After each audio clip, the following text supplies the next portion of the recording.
Well, speaking of the roads, a lot of this mess is making the roads unsafe. So we want to bring in our traffic expert, Rachel Cox-Rosen, for a check on the winter weather that is coating those highways. Good morning, Rachel. Good morning, guys. So when I show cameras that have icy conditions, it's tough to tell from far away if it's ice, if it's rain, but I wanted to show you this camera because you could see icicles forming here on this camera at Briarcliff Road and La Vista Road, some pretty long ones too. So if it's freezing here, that means it's starting to freeze on the roads. Then you can also see the accumulation, a bit of ice on the power lines here.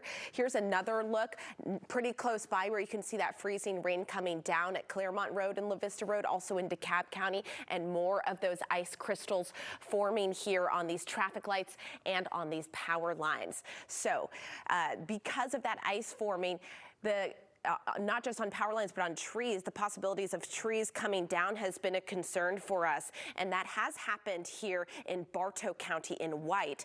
A tree is down, blocking the northbound lanes on Highway 411, Highway 61 at Industrial Drive. We don't know for sure if this was because of ice accumulation or if this was just because of wind in this area or other factors, but we do know the northbound lane there is blocked. A deputy is on scene.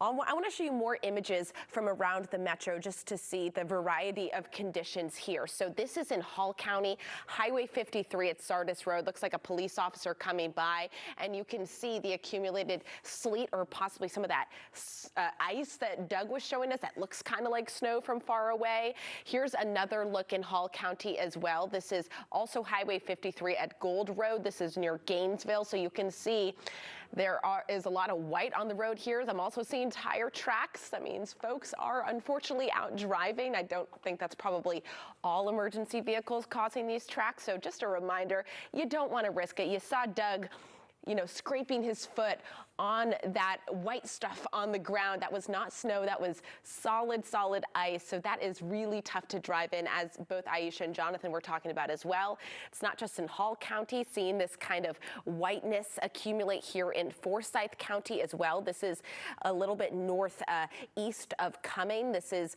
on Highway 306, Keithbridge Road at Freedom Parkway. So you can see also tire tracks here, folks braving these conditions. I definitely don't recommend that.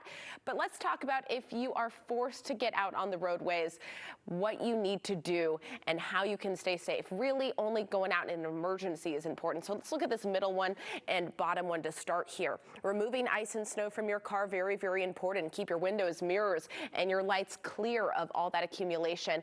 And then, okay, if you start to skid, what you need to do is lift off the accelerator and start turning in the direction of the skid to regain control. To avoid skidding in the first place, just avoid being too heavy-handed on that accelerator and on that brake. And then on the top here, I want to talk about if you have to travel, how your travel will be impacted. Express lanes are shut right now. GDOT made that decision because many of them are elevated, so that means ice accumulation more likely there. And then also it's one less road for them to have to treat, right? So that was one reason for that. In terms of buses and trains, MARTA has a special schedule in place for today on Sunday. You're going to have to wait longer for those buses and trains, so make sure to go to 11alive.com. We have that schedule up there for you. So, guys, definitely icy conditions forming here on the roadways. Just want to reiterate what we've said a million times. You don't want to be driving unless it's a complete emergency. Back to you. Going to keep monitoring the roads from the traffic center. A great job, Rachel, showing us really what's happening across the metro, because as we have seen, the conditions are worsening for so many in our community. I know.